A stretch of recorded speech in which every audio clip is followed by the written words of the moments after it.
SG Consultancy Services. Study MBBS in Russia, Philippines, Uzbekistan.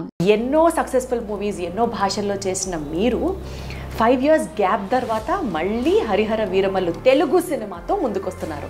ఈ cinema మొదలైన తర్వాత 3 కరోనాలు cross చేసాం. పవర్ స్టార్ పవన్ కళ్యాణ్ గారి బిజీ షెడ్యూల్స్ తోటి ఆయనతోటే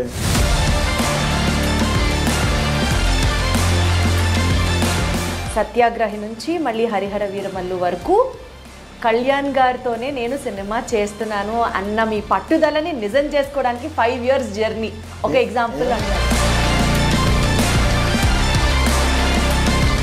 అవి ఏమన్నారంటే ఒకవేళ మీరు కలిసి సినిమా చేసి సూపర్ హిట్ అయ్యి ఉంటే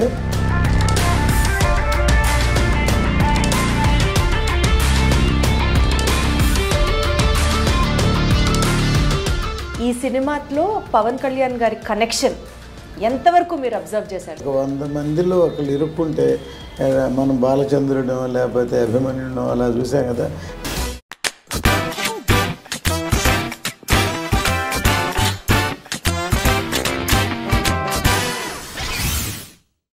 మీ బ్యానర్ నుంచి శ్రీ సూర్య మూవీస్ ఈ బ్యానర్ నుంచి సినిమా వస్తోంది అని అంటే ప్రేక్షకులకి 100% ఒక కాన్ఫిడెన్స్ సినిమా సూపర్ హిట్ ఉండబోతుంది అన్నట్టు.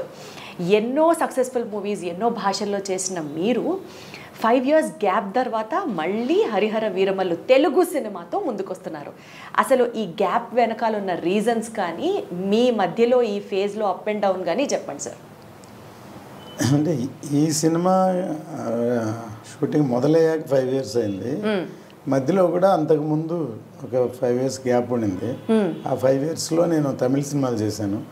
అందులో 3 సినిమాలు అజిత్ కుమార్తో బ్లాక్ బస్టర్ హిట్స్ అవును చేశాను. తర్వాత మన విజయ్ సేతుపతితో కరుపు అని ఒక సినిమా చేశాను. ప్యారలల్గా తెలుగులో ఆక్సిజన్ అని మా అబ్బాయి డైరెక్షన్లో సినిమా చేశాను. ఒక 5 years అంతకుముందు గ్యాప్ ఉంది. అందువల్ల తెలుగులో బాగా లాంగ్ గ్యాప్ అనిపించింది. కానీ ఈ సినిమా మొదలైన తర్వాత 3 కరోనాలు క్రాస్ చేసాం. ఒక ఎలక్షన్ క్రాస్ చేసాం. ప్లస్ బిగ్ ఫిల్మ్ అంటే ఒకేసారి ఒక షెడ్యూల్లో 2 షెడ్యూల్లో 3 షెడ్యూల్లో చేసే సినిమా కాదు ఇది. ఎందుకంటే ఇది పీరియడ్ ఫిల్మ్ 17th century బ్యాక్డ్రాప్లో చేసే సినిమా. ఎన్నో సెట్స్ ఉంటాయి. అక్కడ నేటివిటీ చేయాలి. చిన్న షార్ట్ తీయాలన్నా ఇప్పుడు ఈజీగా వెళ్ళి రేపే షూటింగ్ చేసేటువంటి సినిమా కాదు.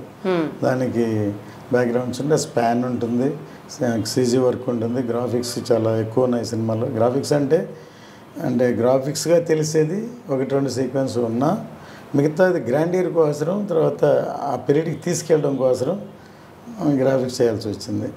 అందువల్ల plus power star Pawan Kalyan గారి బిజీ షెడ్యూల్స్ తోటి ఆయనతోటే ట్రావెల్ చేస్తూ ఈ సినిమా తీసాం. ఫైనల్గా ఫినిష్ అయ్యి June 12th థియేటర్కి వస్తున్నాం. బేసికల్గా సార్ మీరు ఒక పర్ఫెక్షనిస్ట్, ఆయన వేరే లెవెల్ పర్ఫెక్షనిస్ట్. దాంతోపాటు ఆయన డెప్యూటీ చీఫ్ మినిస్టర్గా బాధ్యత తీసుకున్నప్పటి నుంచి ఈ సినిమాకి సంబంధించి అంటే కావాలని కొన్ని చేయరు కానీ డిలే అవుతూ వస్తుంది because of all the busy schedules. అది మీ మీద ఏమైనా ఇంపాక్ట్ ఉందా సార్? అంటే సినిమా ఇంకెప్పుడు రిలీజ్ అవుతుంది? It is a big project. ఇది న్యాచురల్గా డిలే అయ్యే కొంది అందరికీ తెలిసింది ఏంటంటే ఇంట్రెస్ట్లు అవన్నీ ఉంటాయి. కానీ దాంతోపాటు నేను ఎప్పుడు మనీ మైండ్గా సినిమా చేయను. చేస్తే ఆయనకు నాకున్న సాన్నిధ్యంతో ఏదో ఒక రీమేక్ సినిమా చేసేసి త్వరగా అయిపోతుంది. మనం ఇప్పటికి 2-3 సినిమాలు చేయొచ్చు. కానీ చేసే సినిమా మంచి సినిమా చేయాలి ఒకటి. తర్వాత ఆయన చాలా సినిమాలు చేసి ఈ సినిమాతో పాటు ఆయనకి మంచి పేరు రావాలి, నాకు పేరు రావాలి. ఒకసారి ఇప్పుడు మారుతుంది, ట్రెండ్ కూడా మారుతుంది ఇండస్ట్రీలో. సో దానికి తగ్గట్టు స్పాన్ ఉండే సినిమా అయితే పెద్ద సినిమా పాన్ ఇండియా సబ్జెక్ట్ అని మేము ఓపెనింగ్లోనే అనౌన్స్ చేసాం. ఎందుకు చేసామంటే నేను ఖుషీ టైంలో హిందీలో డబ్ చేద్దామని కళ్యాణ్ గారు కూడా అడిగితే అప్పుడు అది only love story social cinema కాబట్టి అది అప్పుడు అంత థియేటర్స్కి రారు. అందుకని అందుకు వద్దన్న. ఈ సినిమా ఎవరిని అడగకుండా మొదటి రోజే పూజ రోజే నేను పాన్ ఇండియాని అనౌన్స్ చేశాను. ఎందుకంటే ఈ సబ్జెక్ట్ అలాంటిది. ఈ సబ్జెక్టు సౌత్ కంటే నార్త్కి ఎక్కువ కనెక్ట్ అవుతుంది. నా నమ్మకం కాదు, కనెక్ట్ అవుతుంది కూడా. అటువంటి సబ్జెక్ట్, అందువల్ల దీన్ని పాన్ ఇండియా అని అనౌన్స్ చేస్తాం. దాంతో ఎక్కువ రెస్పాన్సిబిలిటీ ఎక్కువైపోయింది. ఫస్ట్ లుక్ మేము ఇవ్వగానే ఆయన గెటప్ చూశారు కదా, కళ్యాణ్ గారు ఫస్ట్ టైం ఈ గెటప్లో ఉంటున్నారు. ఎంతమంది ఆయన సోషల్ సినిమాలు చేశారు. రెస్పాన్సిబిలిటీ ఎక్కువైంది. ఎలా ఉంటుందో బాగా రావాలి, మళ్ళీ లేకపోతే ఉన్న పేరు పోతుంది కదా, కష్టపడి సంపాదించిన నా పేరు ఆయన పేరు అందరి పేరు స్పాయిల్ చేయడం ఇష్టం లేక పర్ఫెక్షన్కో ఇంత టైం అయింది. బేసికల్గా సార్ మీరు చాలా పర్టికులర్గా ఉన్నారట కదా, కళ్యాణ్ గారితో సినిమా చెయ్యాలి, చేస్తే ఆయనతోనే చెయ్యాలి అని. ఎందుకంటే ఖుషి సూపర్ హిట్, బంగారం అయిపోయిన తర్వాత సత్యాగ్రహి నుంచి మళ్ళీ హరిహర వీరమల్లు వరకు కళ్యాణ్ గారితోనే నేను సినిమా చేస్తున్నాను అన్న మీ పట్టుదలని నిజం చేసుకోవడానికి 5 years జర్నీ ఒక ఎగ్జాంపుల్ అంటే ఇప్పుడు సత్యాగ్రహి అని ఆయన డైరెక్షన్లో ఏఆర్ రెహమాన్ గారి మ్యూజిక్తో పిసి శ్రీరామ్ కెమెరాని పెద్ద పూజ చేసి ఆయనే టైటిల్ చెప్పి అనౌన్స్ చేశాం. తర్వాత అది జరగలే. ఎందుకు జరగలేదంటే ఆయనే డైరెక్టర్, ఆయనే కథ కూర్చోవాలి, కథ చేయాలి. దానికి ముందు జానీ డైరెక్ట్ చేశారు. సో అందువల్ల మేబీ జానీ అందరికి తెలిసింది అనకూడదు, కానీ సక్సెస్ అవ్వలేదు కాబట్టి ఆయన వద్దనుకున్నారో నాకు తెలియలే. సరే, నాకు ఇప్పుడు లేటెస్ట్గా అనిపించింది ఏంటంటే, నేను మొన్న ఒకసారి కళ్యాణ్ గారిని కలిసినప్పుడు, సార్ నేను అప్పట్లో మిమ్మల్ని కలవలేదు, ఒకవేళ నేను కలిసి ఉంటే ఖచ్చితంగా చేసేవాడిని సార్, నేను ఇవన్నీ చూడండి పెద్ద హిట్ అయి ఉండేది అంటే నవ్వు ఏమన్నారంటే, ఒకవేళ మీరు కలిసి సినిమా చేసి సూపర్ హిట్ అయ్యి ఉంటే నేను అమెరికన్ లాగా సినిమాలే చేసుకుంటూ ఉండేవాడిని, పాలిటిక్స్లోకి వచ్చి ఉండేవాడిని కాదు. అంటే పవన్ కళ్యాణ్ గారు పాలిటిక్స్లో రావడానికి తెలియకుండా ఒక ఫోర్స్ కారణంలో మీరు కూడా ఉన్నారన్నమాట. అంటే ఆయనకి ఎప్పుడు నాకు లాంగ్ జర్నీ 2 దశాబ్దాలతో కూడా ఆయనకి నాకు చాలా ఇష్టం. ఎందుకంటే సినిమా ఆర్టిస్ట్గా కాదు, ఒక వ్యక్తిగా ఆయన ఆశయాలు, ఆయన భావాలు, ఆయన అవన్నీ నాకు బాగా ఇష్టం. సో ఆయన ఎప్పుడు ప్రజాసేవ చేయాలనే ఉద్దేశంతో ఉంది సినిమాల కంటే. ఆయన ఎప్పుడు నేను చెప్పడం కాదు, బై పవర్స్ నేను సినిమాలకు వచ్చాను కానీ అని చెప్తూ ఉన్నారు. యాక్చువల్లీ అది నిజం. కానీ వచ్చారు కాబట్టి ఆయన చేయాలి. ఆయన సినిమాల్లో కూడా ఆయనకి బాగా కనెక్ట్ అయితేనే అది ఆ సినిమా బ్రహ్మాండంగా ఉంటుంది, లేకపోతే అలా ఉంటుంది. సో ఆయన దాంట్లో నుంచి ఇది కరెక్ట్ కాదనుకుని మళ్ళీ డైరెక్షన్కి వెళ్ళారేమో. డైరెక్షన్ ఒకవేళ సక్సెస్ అంటే ఆ ప్రొఫెషన్లో అలా ఉండిపోయేవారేమో. కానీ అది కాకపోతే దానికి సినిమాల కంటే ఆయనకి ప్రజాసేవ ముఖ్యం కాబట్టి ఆయన రాజకీయాల్లోకి వెళ్ళారు.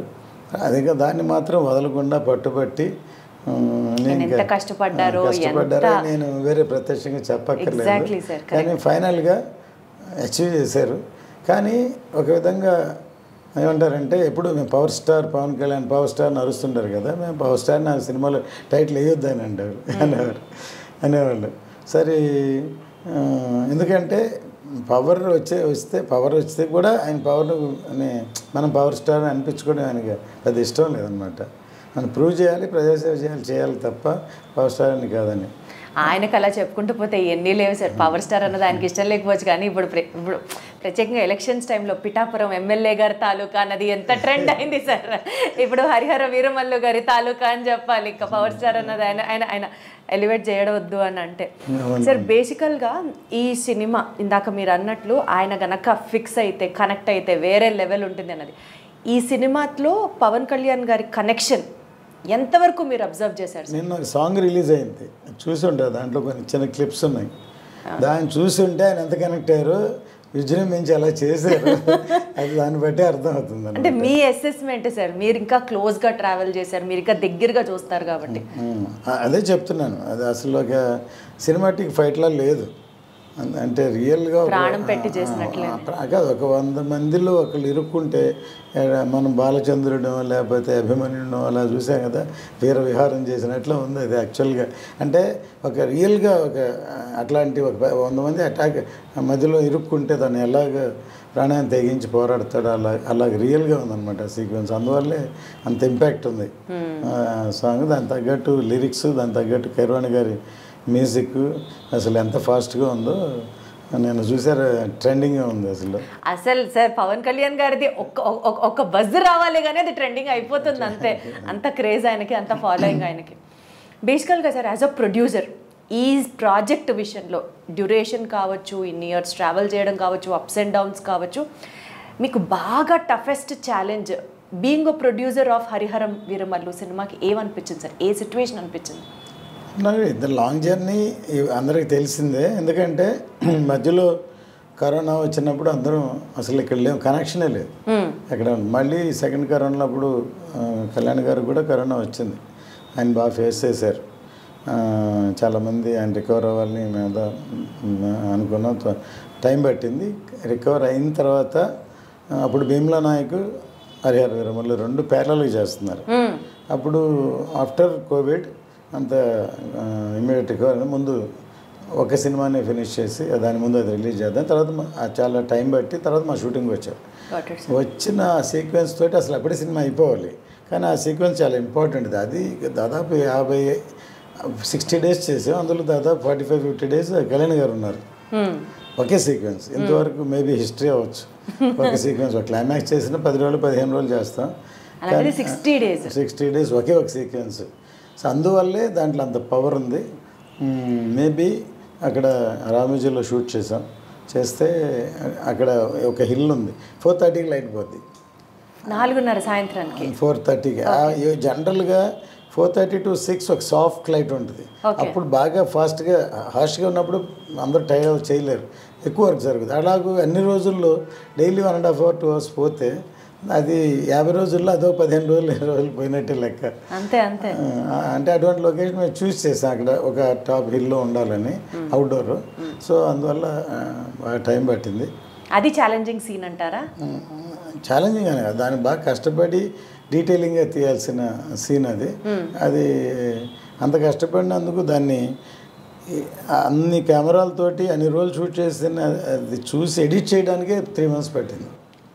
ఒక్క సీన్ ఎడిట్ చేయడానికి 3 నెలలు. అన్ని కెమెరాలు ఉన్నాయి, అన్ని షాట్లు ఉన్నాయి, అంత ఉంది. దాన్ని అన్ని చూడాలి, సెలెక్ట్ చేయాలి. దాన్ని చేస్తేనే ఒక గ్రిప్ రావాలి కదా ఆ సీక్వెన్స్కి. 5 ఏళ్ళు ఎందుకు పట్టిందో ఇప్పుడు అర్థమవుతుంది సార్ మాకు. ఈ సినిమా స్టార్ట్ చేసినప్పుడు సినిమాకి దర్శకత్వం వహించింది క్రిష్ గారు. తర్వాత ఆయన తప్పుకొని మీ అబ్బాయి జ్యోతి గారు డైరెక్షన్ డిపార్ట్మెంట్ ఆయన ఓన్ చేసుకోవడం జరిగింది, ఆయన లీడ్ చేయడం జరిగింది.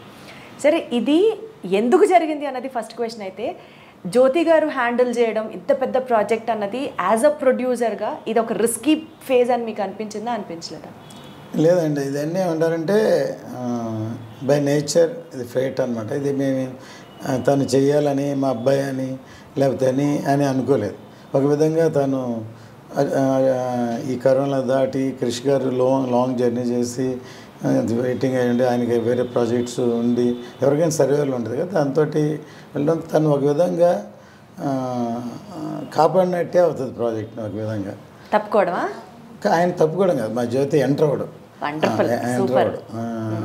తప్పుకోవడం కాదు, తప్పు అలానో. ఎందుకంటే ఒక విధంగా ఈ ప్రాజెక్టు ఈ లైన్ ఈ ఇన్స్పిరేషన్ స్టార్ట్ అవ్వడం మెయిన్ క్రిష్ గారే. ఆయన అసలు మేము ఫస్ట్ వేదాళం అనే సినిమాని రీమేక్ చేద్దాం అనుకున్నాం. అప్పుడు ఫస్ట్ ఒక డైరెక్టర్ గారు ఒకసారి కుదరలేదు. తర్వాత ఫస్ట్ ఎలక్షన్ వచ్చింది. ఆ మధ్యలో ఒకసారి క్రిష్ గారు నాకు బాగా పరిచయం ఉంది. ఫస్ట్ గమ్యం సినిమాని చూసి నేను అప్పుడు తమిళ రైట్స్ కొనుక్కుని అప్పటి నుంచి పరిచయం. తర్వాత నాకు ఫోన్ చేశారు, ఆయన మణికర్ణిక సినిమా షూటింగ్ జరుగుతున్నా, సరే ఒకసారి మిమ్మల్ని కలుస్తాను, దగ్గర ఒక లైన్ ఉందని. బాంబే నుంచి వచ్చి ఒక 1 hour నాకు లైన్ చెప్పారు. లైన్ నాకు బాగా నచ్చింది. సరే విన్నాను, అది కళ్యాణ్ గారు చేస్తేనే బాగుంటుందని ఆయన చెప్పారు. సరే ఇది ఎట్లా ప్రాజెక్ట్ అవుద్ది అనుకోలేదు అప్పుడు. తర్వాత ఆయన ఎలక్షన్ అయిపోయిన తర్వాత ఏం చేద్దాం అని అడిగితే, ఇంకొక ప్రొడ్యూసర్ ఎవరైనా సరే ఇలాంటి సబ్జెక్ట్ కావాలని కోరుకోరు, చెప్పరు. అదే సినిమాని రీమేక్ చేసేద్దాం అంటే ఫాస్ట్గా అయిపోయేది మీరు అన్నట్టు. కానీ నేను చెప్పాను, ఇలాంటి ఒక లైన్ ఉంది, క్రిష్ గారిని చెప్తాను నేను పిలిస్తే అప్పుడు ఆయన నా మీద క్రిష్ గారే చెప్పారు, ఆయన జడ్జిమెంట్ నేను నమ్ముతాను అని చెప్పి క్రిష్ గారికి చెప్పారు. అలా స్టార్ట్ అయింది అనమాట ఈ ప్రాజెక్టు. స్టార్ట్ అయింది. దాని తర్వాత ఫస్ట్ కోవిడ్, సెకండ్ కోవిడ్ ఇవన్నీ క్రాస్ అయ్యి టైం పట్టింది. దానివల్ల లేట్ అవుతుంది ప్రాజెక్ట్. చాలా సంవత్సరాలు అవ్వడంతో తనకి వేరే కమిట్మెంట్ ఉందని తర్వాత తనే చెప్పి తన ఇష్టపరంగా తన జ్యోతిని చేయమని దాన్ని జ్యోతి గారు రెస్పాన్సిబిలిటీ తీసుకున్నప్పటి నుంచి ఇంకా ఎంత అంటే ఒక డైరెక్టర్ ఒక ప్రాజెక్ట్ని సగం కాలం నడిపించిన తర్వాత ఆ బాధ్యత తీసుకోవడం అనేది ఇంకా ఎక్కువ ప్రెషర్. అసలు యాక్చువల్గా మేము ఫుల్ కథని ఇంకా ఇంకా రాలేదు, ఏది చేద్దాం అనుకున్నాం. సరే టైం డ్యూరేషన్ అవ్వడం, తర్వాత ఎక్కువ సీక్వెన్స్ని ఆల్రెడీ ప్రీ క్లైమాక్స్గా ఇప్పుడు వాడింది అంతవరకు ఉంది. ఫస్ట్ హాఫ్లో చేసాం, ఇంతవరకు చేసాం. నేను పార్ట్ 1 చేద్దామని జ్యోతి ఎంటర్ అయిన తర్వాత అనుకున్న తర్వాత పార్ట్ 1 చేద్దాం అనుకొని దాన్ని అంత ఫుల్ఫిల్ చేయాలి, తర్వాత అంత స్ట్రాంగ్గా చెప్పాలి, దాన్ని చేయాలి. సీక్వెన్స్ షూట్ చేసాం. తను ఎంటర్ అయిన తర్వాత తను బేసిక్లీ రైటర్. తను చదువుకునేటప్పుడే +2 చదువుతున్నప్పుడే స్నేహం కోసం స్క్రిప్ట్ ఇచ్చాడు తనకి. అప్పుడు ఆ స్క్రిప్టే చూస్తే ఒక ఫ్రెండ్షిప్ గురించి సబ్జెక్ట్ స్నేహం కోసం, అది ఒక ఎల్డర్లీ పీపుల్, మెచ్యూర్డ్ పీపుల్ రాసేది. నేను ఆ కథ ఫస్ట్ నాకు చెప్పలేదు తను, అసలు అప్పుడే మేబీ అక్కడి నుంచి స్టార్ట్ అయింది. మేము ఒక డిస్కషన్లో ఉంటే కేఎస్ రవికుమార్ గారు డైరెక్టర్, దానికి డిస్కషన్లో ఉంటే నేను ఎందుకు మా అబ్బాయి కూడా ఇప్పుడెప్పుడు స్కూల్లో చదువుతున్నాడు, ఏదో ప్లే రాసి అందరూ చేస్తూ మేమని పిలవండి డిస్కషన్ పిలిస్తే మేము డిస్కషన్ ఇది మేము చేసేదే తనకి నచ్చలేదు. 1 డేలో ఆ కథ అనుకొని డైరెక్టర్ నెక్స్ట్ వస్తే మేము లేము డైరెక్టర్కి చెప్పాడు. ఆయన ఆశ్చర్యపోయి సరే మీ డాడీకి చెప్పావా అన్నారు. చెప్పలేదు సార్ అని చెప్పాడు. సరే నేను రాగానే నాకు చెప్పారు, మీ అబ్బాయి ఒక కథ చెప్పాడు, నాకు నచ్చింది, మీరు కూడా ఒకసారి వినండి అని. పొద్దున్నే 5 గంటలకు లేపేశాడు నన్ను. డాడీ అప్పుడు చాలా యంగ్ అనమాట, ఈ కథ వినండి అని అంటే నేను షాక్ అయిపోయాను ఫస్ట్. ఎందుకంటే ఒక చిన్న కుర్రాడు +2 చదువుతున్నాడు, లవ్ స్టోరీ లేకపోతే యూత్ స్టోరీ చెప్తారు, కానీ నీకు ఎలా వచ్చింది ఐడియా అని అడిగాను. తను చెప్పిన ఎగ్జాంపుల్ ఇంకా షాక్ అయిపోయాను. ఒక తెనాలి రామకృష్ణ, కృష్ణదేవరాయ ఇద్దరు ఫ్రెండ్స్ డాడీ, వాళ్ళిద్దరిని విడగొట్టడానికి ఒక స్త్రీని ప్రవేశించారని అది షాక్ అయిపోయాను. సరే ఓకే, దానికి ఒక ఫ్లాష్ బ్యాక్ క్రియేట్ చేసి ఇది ఎలా చేశాను. ఇన్స్పిరేషన్ నాకు డైరెక్టర్ శంకర్ గారు, ఆయన కథని దాచి జెంటిల్మెన్లో మొత్తం కథ చెప్పి తర్వాత ఫ్లాష్ బ్యాక్ ఏంటని చెప్పారు. అది చెప్పాను, షాక్ అయిపోయి నవ్వి నేను డైరెక్టర్తో నచ్చిందని చెప్పాను. ఫస్ట్ దాంట్లో మెయిన్ శరత్ కుమార్, శివాజీ గణేషన్ గారు అని డిసైడ్ అయ్యి ఆయనకి అడ్వాన్స్ కూడా ఇచ్చాం. ఆ తర్వాత అది జరగలేదు, ప్రాజెక్టే డ్రాప్ చేద్దాం అనుకున్నా. తర్వాత కేఎస్ రవికుమార్, విజయ్ కుమార్తో చేద్దామని అలాగే మొదలై టైంలో చేసాం. ఇది ఎంత ఎందుకు చెప్తున్నా అంటే తను ఇంతవరకు చేసిన అవకాశాలు 1-2 లవ్ స్టోరీలు చేశారు. ఇంత పెద్ద హీరోతోటి ఇటువంటి మెచ్యూర్డ్ సబ్జెక్టు తనకి దొరకడం ఒక అవకాశం, లేకపోతే దాన్ని ప్రూవ్ చేసుకోపోతున్నాడు అని చెప్పచ్చు, పోతున్నాడు అని చెప్పచ్చు. ప్లస్ ఇది కథ ఒక పరంగా ఒక పరంగా అయితే టెక్నాలజీ ఏంటంటే మా బ్యానరే ఇవాళ CG గ్రాఫిక్స్ అనేది ఇండియన్ స్క్రీన్లో తీసుకొచ్చిందే మేము భారతీయుడు అప్పుడు హాంకాంగ్లో చేసాం. అప్పుడు వెంకీ అని ఒక ఆయన కోఆర్డినేటర్ శంకర్ గారు, ఆయన ద్వారా ఆయనతో చేసాం.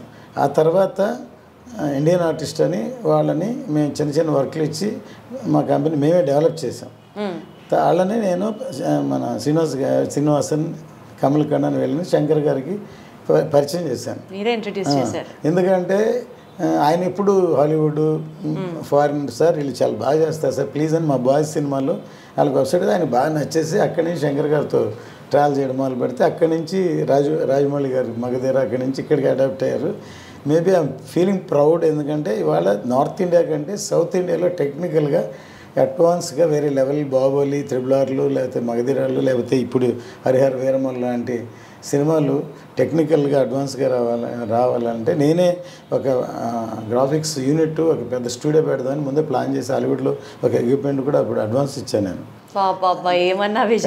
కానీ అది జరగలేదు. కానీ ఇప్పుడు చెప్తున్న ఈ సినిమా తర్వాత ఒక ఫిలిం ఇన్స్టిట్యూట్ ప్లస్ ఒక స్టూడియో, ఒక గ్రాండ్ లెవెల్గా ఫ్యూచర్ టెక్నాలజీ వచ్చేటట్టు చేయాలని, అంటే ఫుల్ టైం దాంట్లోనే ఉండి చేయాలని ఒక అంబిషన్. అది మేబీ జరగదో బట్ మై అంబిషన్ అనమాట. ఒక స్టెప్ అయితే, ఒక ఆలోచన ఫిక్స్ చేయడంతో అయితే ఒక ఇనిషియేషన్ స్టార్ట్ అయిందనే చెప్పచ్చు. Wonderful sir. బేసికల్గా ఈ first part sword versus spirit అని చెప్పి స్టార్ట్ చేస్తున్నారు. సో ఇక్కడతో స్టోరీ ఏంటి అన్నది తెలియకపోయినా బట్ స్టిల్ ఎంత ఇగ్నైటెడ్గా ఉంటుందో మాకు అర్థమవుతుంది. పార్ట్ 2లో ఏముండబోతుంది సార్? దీని కంటిన్యూషన్ ఉంటుంది ఖచ్చితంగా. ఇది ఎందుకంటే ఇది అబ్రప్ట్గా అన్ఫినిషింగ్గానే అవుతుంది. ఏం జరుగుతుందని క్యూరియాసిటీ. బాహుబలి కట్టప్ప ఎందుకు చంపాడు అలాంటిది ఒక ఇంట్రెస్టింగ్ ట్విస్ట్ ఇందులో కూడా ఉంటుంది అనమాట. అందుకని సెకండ్ పార్ట్లో ఏమవుతుంది అనేది ఉంటుంది అని డెఫినెట్ క్యూరియాసిటీ ఉంటుంది. ఇప్పుడు ఈ స్వాడ్ వర్సెస్ స్పిరిట్ అనే క్యాప్షన్ మా జ్యోతి చేశాడు. అంటే ఇప్పుడు ఎంటర్ అయిన తర్వాత ఇది ముందు మామూలుగా ఒక కథలాగా అనుకున్నాం, తర్వాత దానికి వేరే ట్రీట్మెంటు, వేరే ట్రావెలింగ్, వేరే ఇవన్నీ, తర్వాత అసలు ఈ కథ ఇతివృత్తం ఏంటి అనేది బిగినింగ్ ఇన్ బిట్వీన్ కథను కూడా మళ్ళీ ఇప్పుడు అప్సెట్స్ అప్పుడు తీసాం. దాన్ని తనే చేశాడు. ఇప్పుడు రేపు పొద్దున సినిమా అయిన తర్వాత కృషి గారు చూపిస్తాం. ఆయన కూడా ఆయన అనుకున్న కథకి దీనికి ఎంత తేడా ఉందనుకుంటారు. మారిందా సార్? అంటే మధ్యలో డైరెక్టర్ మారిన తర్వాత స్టోరీ లైన్ కూడా మారిందంటారా? లైన్ అదే, దానికి వెళ్ళే ట్రావెలింగ్, ట్రీట్మెంట్, చెప్పే విధానం అన్ని మారిపోయింది. డెఫినెట్లీ ఒక్కొక్కరికి డిఫరెన్స్ ఉంటుంది కాబట్టి. సార్ బేసికలీ ఇది చాలా హై బడ్జెట్ ఫిల్మ్ అన్నది అర్థమవుతుంది. పాన్ ఇండియా సినిమా అంటే తెలుస్తుంది. రిస్క్ లాగా అనిపించలేదా సార్? పవన్ కళ్యాణ్ గారి మార్కెట్కి ఇది పెట్టచ్చు, ఉండొచ్చు అని మీరు ఒక స్టెప్ ధైర్యంగా వేసారా? ఆ ఫీలింగ్ ఉండిందా? అప్పుడు కాదు, ఎప్పుడూ ఉంటుందండి. ఎందుకంటే ఇప్పుడు 2 విధాలు సినిమా తీయడం. నేను ఎప్పుడు చెప్తాను, ఒకటి ఒక హీరోని మార్కెటింగ్ ఉన్న ఎనీ హీరో, నేను తమిళ్లో తీసాను, తెలుగులో తీసాను, హిందీలో కూడా తీసాను. వాళ్ళకి ఏం మార్కెట్ ఉందో, ఎంత బడ్జెట్, ఎంత సేలబిలిటీ ఉందో దాని ప్రకారం సినిమా తీయడం, అదొక అసెస్మెంట్. ఇంకోటి స్క్రిప్ట్ ఏం డిమాండ్ చేస్తుందో అంతవరకు మ్యాక్సిమం ఎక్స్టెండ్ చేస్తాం. అప్పుడు ఏమవుతుందంటే అంత రేంజ్కి అమ్మలేం. అంటే మనం చేసాం, కానీ ప్రీవియస్ ఎవరైనా సరే ప్రీవియస్ బిజినెస్ ఎంత, ఆ హీరోతో ఎంత అయింది, దానికంటే ఒక 10% ఎక్కువ కొనడానికి మేబీ కాంబినేషన్, లేకపోతే ఈ బ్యానర్లు బాగా తీస్తా లేకపోతే అని అనుకుంటారు. కానీ మనం దాన్ని మించి ఖర్చు పెడితే అది నిలబెట్టి దాన్ని ఇప్పుడు దాకా అది బాగుంటుందని మన రేపొద్దున ట్రైలర్స్ ఇవన్నీ ఆ కలరంతో వచ్చే నమ్మకం క్రియేట్ చేశాక బిజినెస్ చేయాలి. నేను ఫస్ట్ టైం సౌత్ ఇండియాలో, అంతకుముందు అవుట్రేట్ ఆర్ డిస్ట్రిబ్యూషన్, ఈ రెండే ఉండేవి మన తమిళ్లో కానీ తెలుగు కానీ. సౌత్ ఇండియాలో డిస్ట్రిబ్యూషన్ కానీ అవుట్రేట్ కానీ. ఫస్ట్ ఎంజీ అని తీసుకొచ్చింది సౌత్ ఇండియాలో. నేను హిందీ సినిమా చూసి ఎందుకు ఎంజీ తీసుకొచ్చా అంటే, మనం బాగా ఖర్చు పెట్టి సినిమా తీస్తాం, అంత రేంజ్కి అమ్మలేము. కానీ సినిమా రిలీజ్ అయ్యాక, హిట్ అయ్యాక, వాళ్ళ బయర్కి వాళ్ళ డబ్బులు వాళ్ళకి వచ్చాక, కమిషన్ వర్కౌట్ అయ్యాక, వచ్చాక 50-50 అని ఎంజే తీసుకొచ్చాను. ఆ తర్వాత మన తెలుగులో ఇంకొక అడ్వాన్స్గా నేను చేయలేదు, ఎన్ఆర్ఐ వరకు వెళ్ళింది. ఎందుకంటే నాన్ రికవరబుల్ అడ్వాన్స్ కింద డిస్ట్రిబ్యూషన్కి ఇంకొక పరిమాణం. డిస్ట్రిబ్యూషన్ అంటే రిస్క్ ప్రొడ్యూసర్స్ ఫేస్ చేయాలి, ఎన్ఆర్ఐ అయితే ఫేస్ చేయరు. సక్సెస్ అయితే ఓన్లీ కమిషన్ అని నాన్ రికవరబుల్ అడ్వాన్స్. కానీ అది ఎందుకంటే వాల్యూమ్ పెరిగిపోయింది బాగా, లక్షల్లో ఉంది, కోట్లకి వెళ్ళి 100 కోట్లకి వెళ్ళిపోయింది. సో అలాగే 20% కమిషన్ వస్తేనే that is it self recovery అయిపోయినట్టే లెక్క. రికవర్ అయిన తర్వాత ప్రాఫిట్ వచ్చేసినట్టే. అందుకని ఎన్ఆర్ఐ తెలుగు, మళ్ళీ తమిళ్లో కూడా ఎన్ఆర్ఐ లేదు, ఓన్లీ తెలుగులో ఉంది. సో ఎందుకంటే నేను బడ్జెట్, హై బడ్జెట్లో మొదటి నుంచి ఒక్కోసారి నాలోనే ఒక వార్ జరుగుతుంది లోపల. బేసిక్లీ నేను ప్రొడ్యూసర్నా టెక్నీషియన్, ఫైనల్గా టెక్నీషియన్ని ప్రొడ్యూసర్ని డామినేట్ చేస్తున్నాను. ఎందుకంటే ఒక సీక్వెన్స్ చేస్తున్నా, దీనికి ఇంత బడ్జెట్ ఎంతైనా ఉంటుంది, ఎంతైనా బట్టి ఇంతే అనుకొని చేయాలి. కానీ బాగా రావాలని దాన్ని మించి ఇంకొంచెం పెడితే బాగుండు అని అనిపిస్తుంది. కొంచెం పెడుతుంది, బాగా రావాలి. ఇప్పుడే ప్రస్తుతం ఇక్కడ కానీ తమిళనాడులో మా బావమరిది ఉన్నారు, రఘురామన్, తన ప్రొడక్షన్ చూస్తాడు. ఇక్కడే మా బ్రదర్ దయాకరన్ తను చూస్తాడు. వాళ్ళేమో మనకేం పని లేదు, ఎందుకని నువ్వు అట్లా పెంచుకుంటూ పోతే లాస్ట్కి ఎక్కడికి వెళ్తా అని అంటూనే ఉంటారు. తర్వాత లాంగ్ ప్రొడక్షన్ అవ్వడం వల్ల మనం ఖర్చు పెట్టిన దానికంటే బేసిక్ ఇంట్రెస్ట్లు ఇవన్నీ ఏ ప్రాజెక్ట్కైనా అన్ని క్యాలిక్యులేట్ చేయాలి. కానీ నేను అవన్నీ చూస్తే భయం వేస్తుంది, ఇలాంటి సినిమాలు తీయలేను.